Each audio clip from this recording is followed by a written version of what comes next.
Hello everybody, this is Havoc and welcome to an Ancient Empires replay. This one was sent in by Nathan Herdener, who also goes by the Apocolypse Shovel in this match. So this is a 2v2 called the Battle for Dune Hill. Looks to be a pretty sweet one. He's sending me a few replays, and I'm finally getting around him. So again, thank you, Apocolypse Shovel, for sending your replay. It is very much appreciated. So he is playing as the Kingdom of Kush. His ally, who is this guy? It would be RMF Holt. He is playing as the, the Epirote League.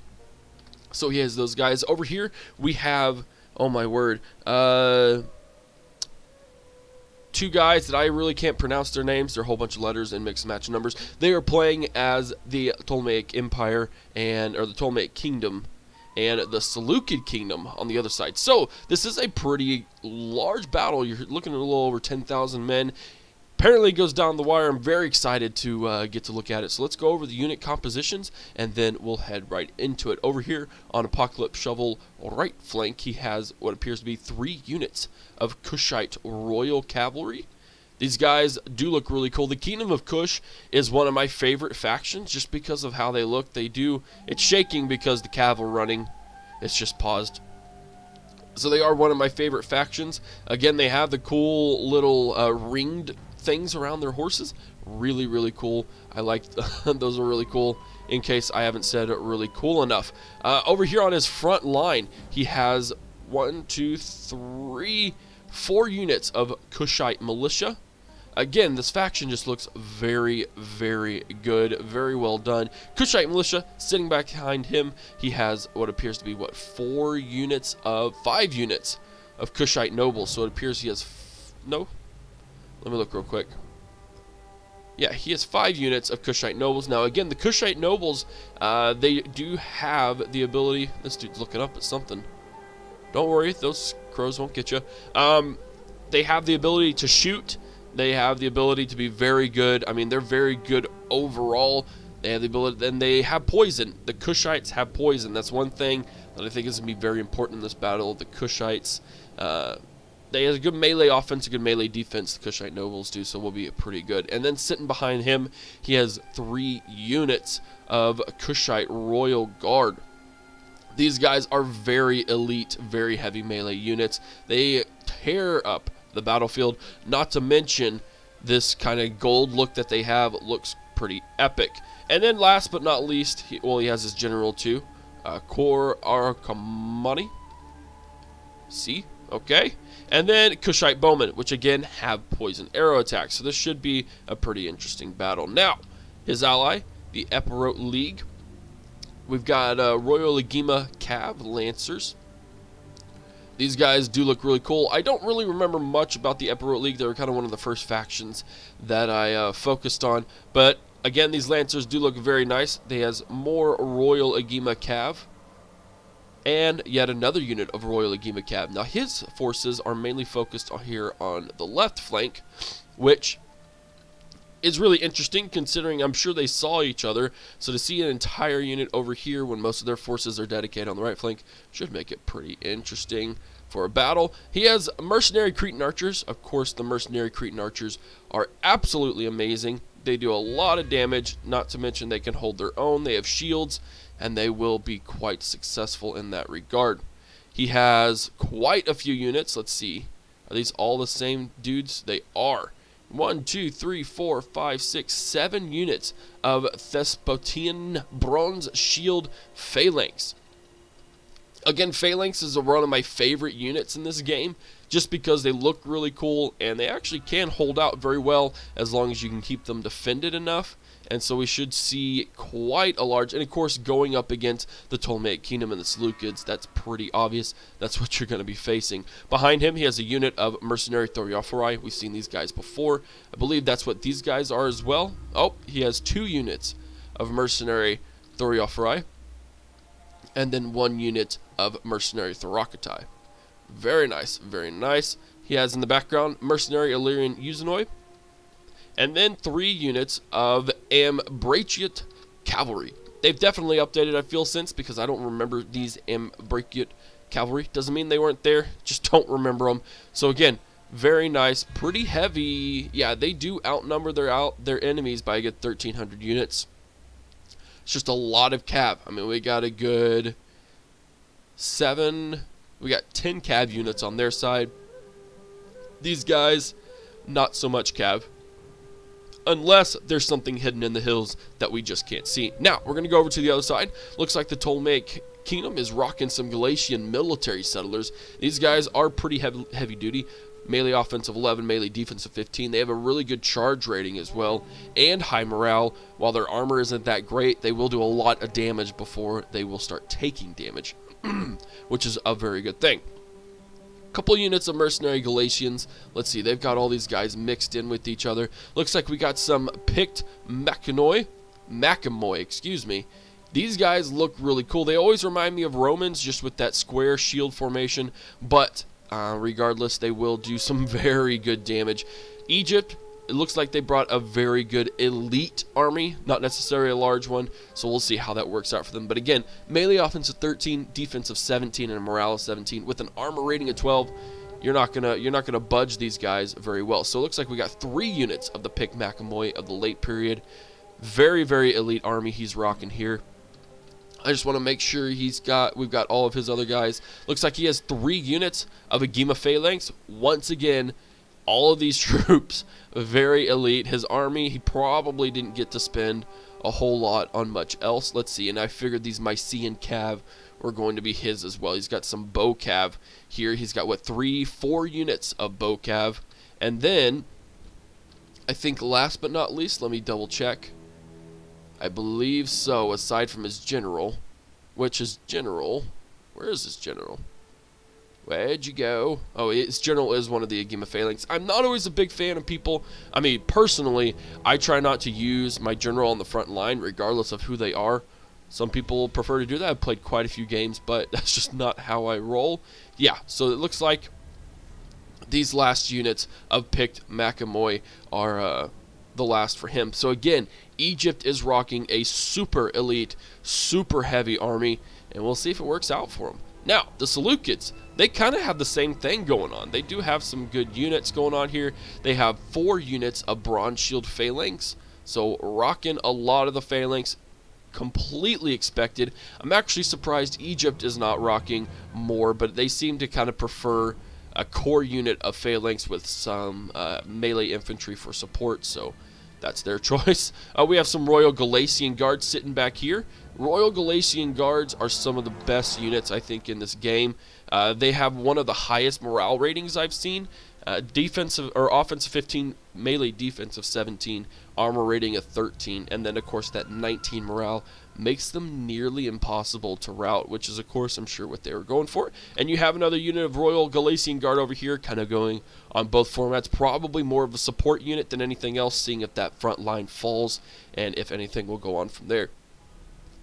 In his second quote-unquote line, we have Mercenary Rhodian Slingers, 3 of those guys. Mercenary Rhodian Slingers are pretty dang good. They have one of the highest or longest missile ranges in the game, and ranged offensive 4 with a lot of ammunition make them very good ranged units that can fire at the enemy for just about the entire game without running out of ammo. But they have almost no armor, I mean very little armor in comparison to their Mercenary Cretan compatriots over here on the other side. Now, going on the third line, I guess along with those Royal Galatian Guard, we have 2 units of Silver Shield Phalanx.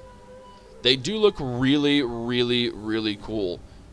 You can almost not see them with the graphic overlay mod that I have, just because that bronze shieldness just reflects for them, but they still look very, very good. Next line we have is Hypaspis of the Agema. You guys have seen this before, and very, very good troops. These guys don't really, they also don't really rout. And there you go, morale of 20. I mean, it's just hard to rout a lot of these troops. So it'll be really cool to see. These guys have superiority in numbers, but these guys have clearly broken down the elite army setup for sure. And then we have some Cataphract Cav. from the Seleucids. Cataphracts always look gorgeous. Always, always, always. And that is it, everybody. So, or at least from what I've seen. I'm pretty sure this is just about it for them. So again, me, Nathan, the Abandoned Shovel, or was that what I just called it? The Apocalypse Shovel. Oh, it's early in the morning. The Apocalypse Shovel, they have numbers, but will they be able to break through? We will have to see. This is a very cool map, by the way. Battle of Dune Hill, that's what this will be called. And I really like maps with huge variances in terrain. It's interesting to see how multiplayer battles actually turn out with this. So they're going to move their entire force up. Securing that hill would actually give them a very, very good advantage.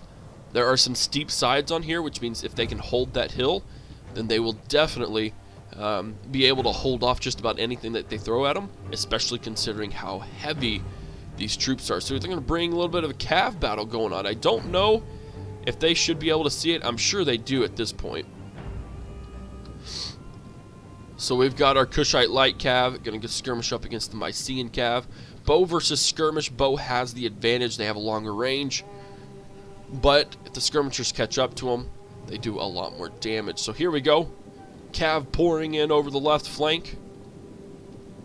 We got those Ambraciot cavalry. And from the looks of things, they're going to back off, and rightly so. Those phalanx are now cresting the hill. We've got those Pick, Mac, and Moy. And now the skirmishers are starting to work on these guys, slowing them down ever so slightly. Hopefully getting just enough advantage to really do some good damage. A little bit of change in tactics. For some reason, these guys are already routing. Don't really see a reason why. Potentially a little bit of a bug, because there shouldn't have been anyone that's already this tired. Now again, everything moving quickly makes the world of difference. I want to emphasize that. So as you can see, these guys have only moved up a little bit, but they're already tired. These guys are active. They're recovering decently quick, but you always have to be careful, because a unit that is fresh versus a unit that is tired will pretty much win over that tired unit every single time. We've got a little bit of a devious plan going on over here. These Ambraciot cav are over here in the sand dune. I'm hoping probably that they'll just forget that they're there and use them at a later date when it's a little more appropriate. Starting to form up a line. Little bit of a V formation. It's going to be decently hard to break through these Thespodian bronze shield phalanx. And then, of course, using his melee or his Cretan archers.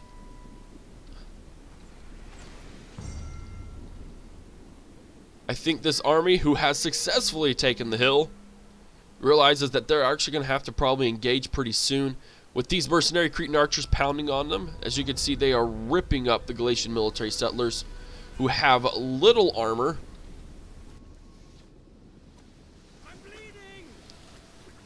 So they can get tore up pretty easily.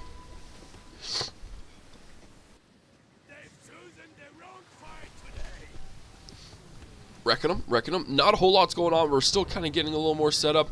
Here we go. A little bit more of a decisive action going on. Mycenaean cav are coming in. Pull back. There you go. Man, this whole wall of phalanx is ridiculous. Keeping the army packed tight will prevent kind of a morale loss going on. It also limits how much these guys can engage, which means these units are less likely to tire, if I remember that mechanic right.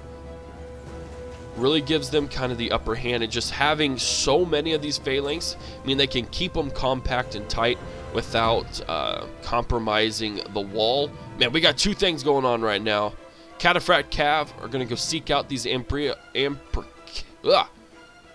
Ambraciot cav.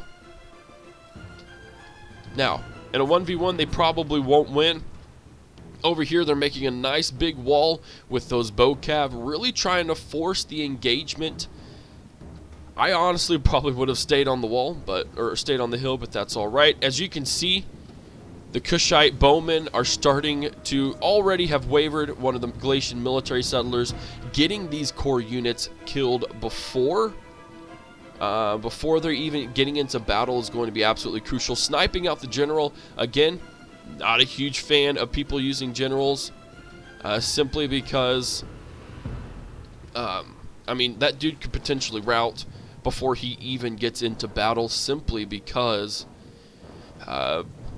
he's using them. I mean, that's just one thing I don't agree with. Now, over here, he has pulled back his cav.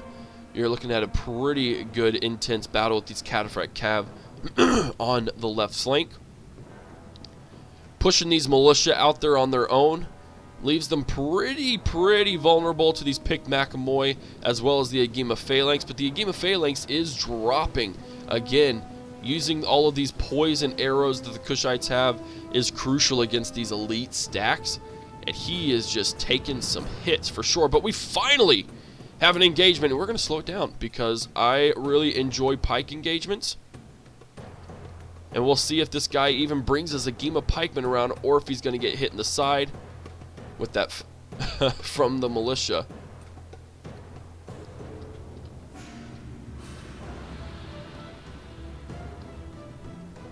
Yeah, it looks like they weren't able to engage. That did save his ally from being hit in the side. Let's see if I can't get a better screenshot. A little more of the battle engagement. There we go. This is going to be an intense, bloody, and long engagement, unless something else happens on the backside of either of these armies, in which case that tide could turn in an instant.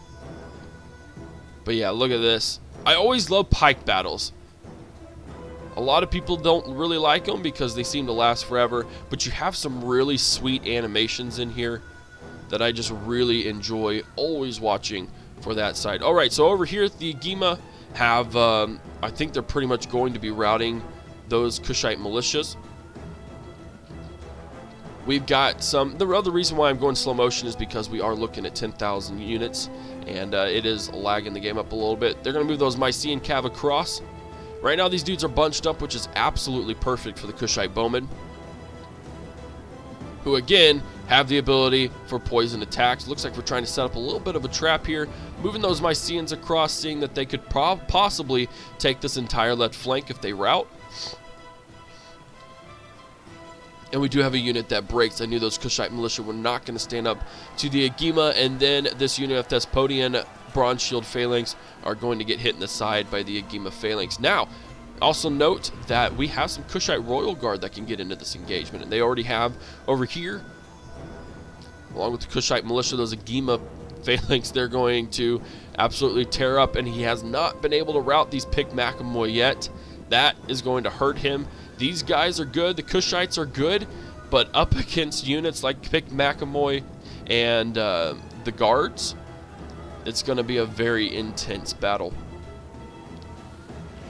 The unit, the Agima Phalanx General, he has not routed yet, but he's come very close.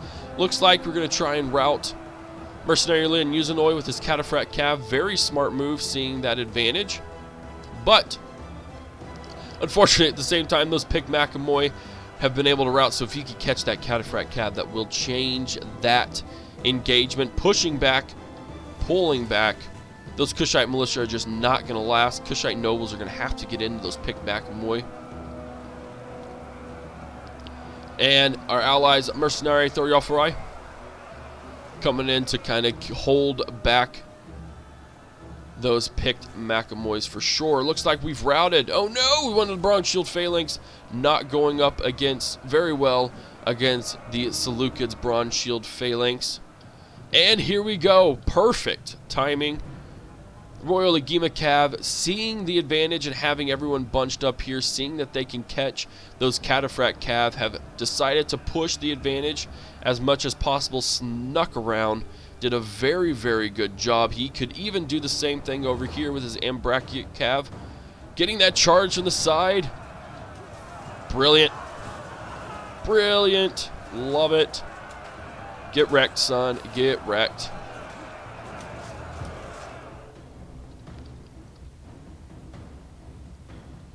Absolutely destroyed over here. Those Cataphract Cav. Don't know if they're routing right now or if they are just... Yep, they are routing. So he's routed 2 out of... I guess not 2. He still has his Cataphract Cav there, but he's not paying attention. He's too engaged elsewhere, I'm assuming, to really pay attention. Those Cataphract Cav are gone. You can bet that these Royal Galatian Guard are about to be gone as well. Let's look at their morale. Morale's at 5. Yes, they will rout.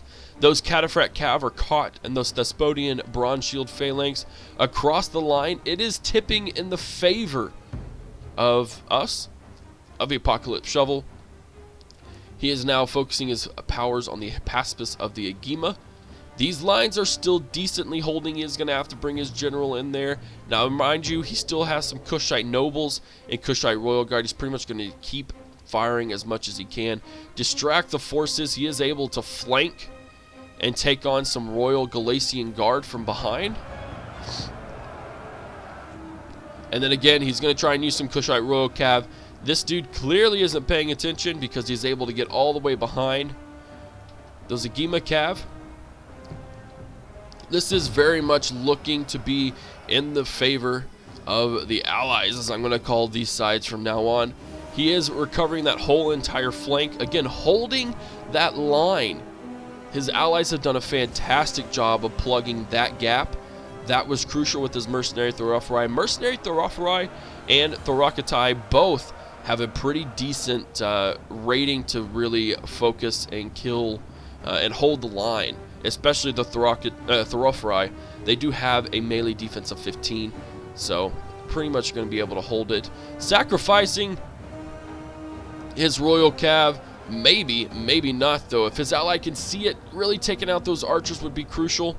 He is going to see it. He's bringing those guys along. This unit may be dead, but seeing the advantage, being able to take out these mercenary Rhodian slingers, yet another gorgeous charge by our allies. Look at that. And their lancers too. That's going to really punch a nasty hole. RMF halt. Whatever that means. I'm sure I butchered the saying, but that's what it looks like to me. Very well done with the charges in the back. Again, another charge. These guys have a very elite army, but having this advantage in the Cav in numbers is absolutely crucial, especially in ancient empires where a route mechanic is very easy. I won't even say to exploit because that's not the right word, but simply to use advantageously. And yes, it is very much looking in the advantage of our allies. The thing is that we've got 11.5 minutes, so something has to go on that we're not seeing. Kushite Royal Cav are routing. A very good sacrifice to take out the rest of these Mycenaean Cav. We're able to plug up all of the holes. Those Bronze Shield Phalanx are still fighting those Agema Phalanx, and the Royal Cav survived. And yet another charge to get these Cataphract Cav out of the way. Unfortunately, these Silver Shield Phalanx are about to hit these dudes in the back. That is not going to be good. That is going to cause a lot of damage. And looky here, we still have some Kushite Bowmen. They're going to start hounding, I'm assuming, on the general. Trying to get him as much as possible. We have some Mercenary Thorophorai. They have finally routed, but still very, very well done. We're going to get another charge into the back here. These dudes have done spectacular. 68 kills. Seeing they could turn around at the last second and hit. I'm assuming they were going for the general, the Agema Phalanx. Kind of missed just a little bit, but that's all right. Kushite Royal Cav. Going to reform and then hit these dudes in the back. Those Bronze Shield Phalanx are gone. Very well done. These guys are actually working very well in tandem. This is probably some of the best teamwork that I've seen. Now, I don't know if these guys are pals. I don't know if they're talking to each other the whole time. But it does really seem like they are acting very well together. Pulling out those Kushite, Royal Kushite Cav. would be a good idea. That way you can get engaged with the Hippaspis of the Agema. These dudes are just super elite. It is going to take a little while, at least, to rout them. They're currently sitting at a morale of 7, so they should rout decently soon. And then it looks like the Agema Phalanx, the Ptolemaic general, has routed. This is looking just completely in favor of our allies, and I think that's pretty much how it's going to be. Again, some of the best teamwork that I've really seen in a battle. These guys just supported each other. I mean, just putting those Thoriophori right there, that saved pretty much Apocolypse Shovel's entire flank from being hit by these super elite units, which gave him time to pelt dudes more, gave him time to focus on other things. Very, very well done.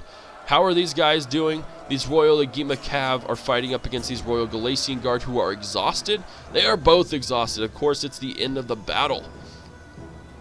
Looks like we're just resting up our Royal Agema Cav over there. Nothing wrong with that at all. Again, the more fatigued a unit is, the more likely it is to rout. These Kushite Royal Cav are about to break. And it looks like, there we go. Now, if only he can rout this general, it should cause some sort of chain rout. We've got a battle here against the Agema. These guys are just super, super hard to rout. I don't know who's going to win this one. On these super glary sand dunes, it is pretty even right now. They are both exhausted. If he could get some help, that would be absolutely crucial. Getting his Kushite Royal Guard, Apocolypse Shovel, could help over there. No idea what's about to happen, but here we go. Picked Macamoy, gonna get hit in the back once again by these Royal Agema Lancers.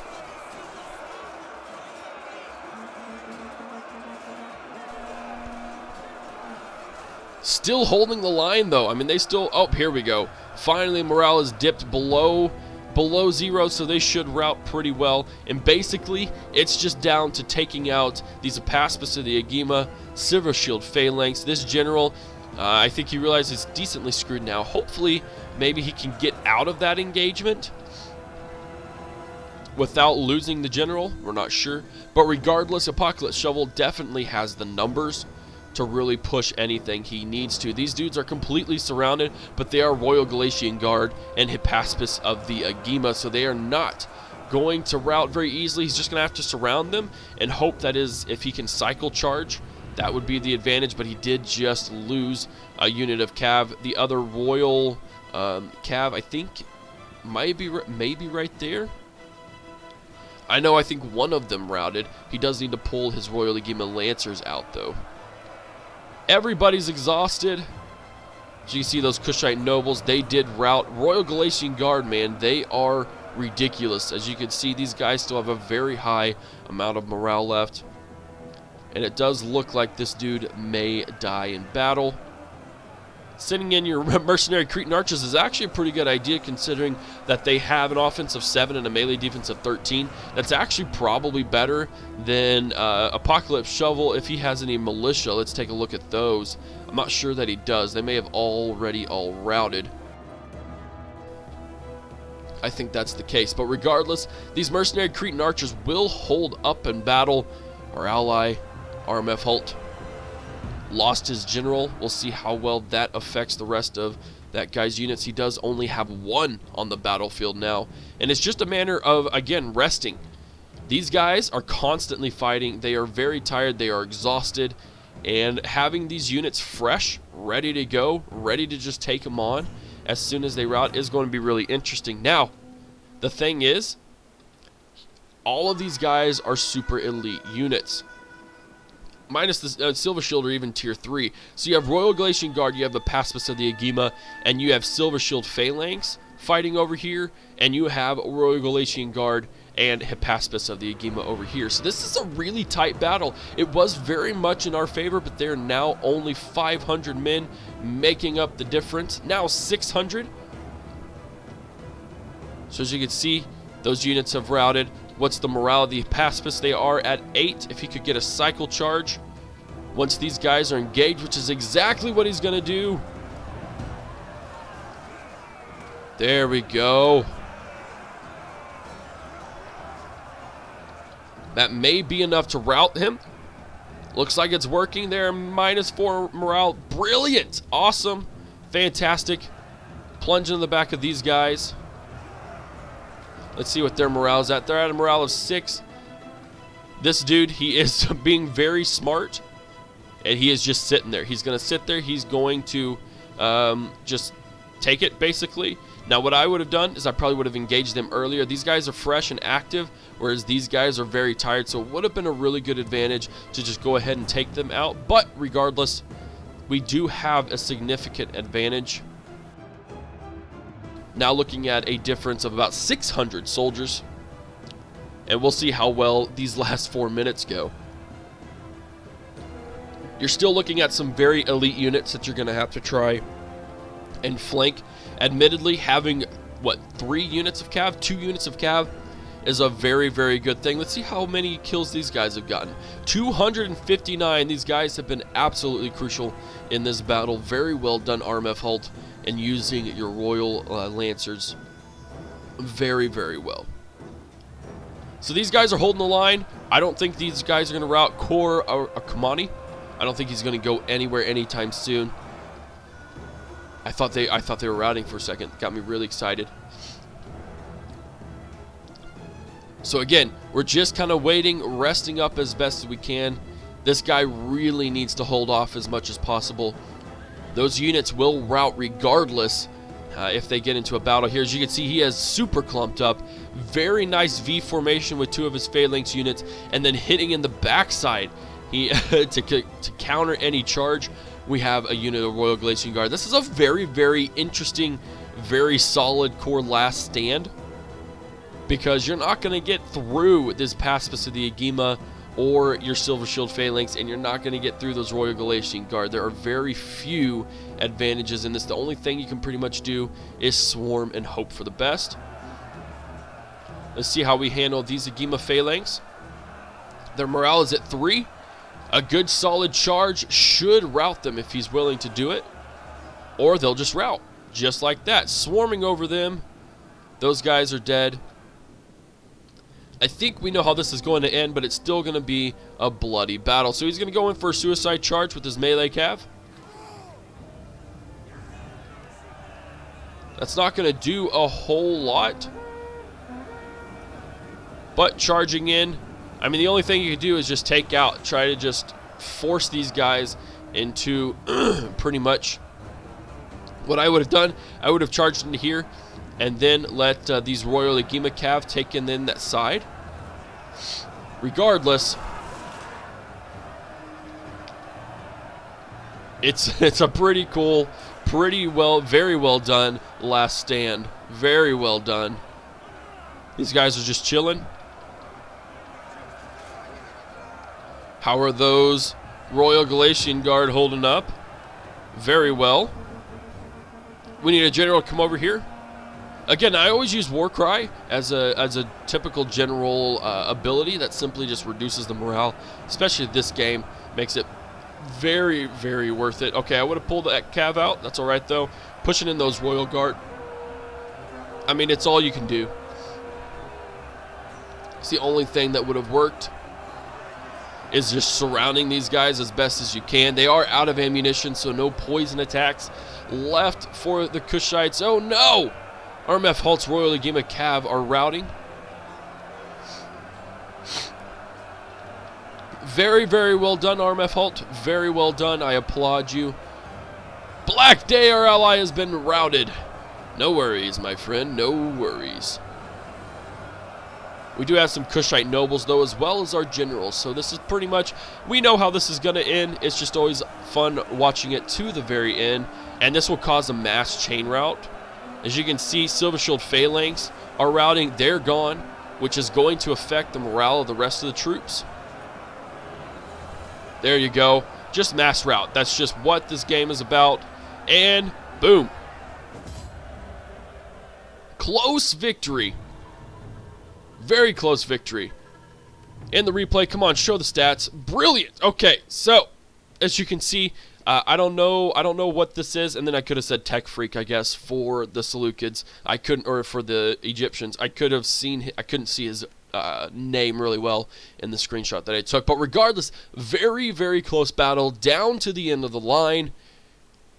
Man, that was really, really intense. These guys did really good, Kushite nobles. I love the Kingdom of Kush. Some people I've kind of heard say that they're kind of OP because they have those poison attacks. I don't think that's true necessarily. It kind of just gives them an advantage that you have to learn to take over. If you can engage Kushite nobles and or Kushite bowmen, that takes away their advantage. So you need to just move quickly and be able to do that. Those Kushite militia were really good, just fodder troops. They're not really all that great, but all things considering, they did hold the line and kind of do things that needed to be done. And then you have your Kushite Royal Guard, who still did decently well. Overall, very good. Now over here, I will have to applaud RMF Halt. 262, 141, very well. I mean, 126, these guys didn't really do that bad either. In the general, got 106. Over here, these guys really did hold their line as best as they could. They did get routed a bit too soon on some of these units. But again, I mean, look at that. 0 kills with that Cataphract Cav. That is absolutely killer. These guys are expensive, and they do a lot of damage, so not being able to really get many kills with them was crucial. But again, I mean, look at the number difference between these two guys. These guys built a very, I am not dissing these guys at all, they built a very, very good elite army that really, in other circumstances, would have done really, really well. But as you can see, his pick Macamoy, I mean, a dozen kills, maybe 4 dozen, if that's right, 13, 21, 20, just really didn't get into the battle. Even though they were super elite, they just got trumped. I mean, that's no pun intended, nothing political about that statement or anything, but just not being able to get into the battle, being stopped where they were, that really gave Apocolypse Shovel and RMF Halt a very good advantage. So I hope you enjoyed this replay. That was a really, really good battle, the Battle of Dune Hill. If you enjoyed it, give it a thumbs up. If you haven't already, hit that subscribe button. Follow me on Twitch, Twitter, Facebook, and Instagram. This is Havoc, and I'm out of here. Peace!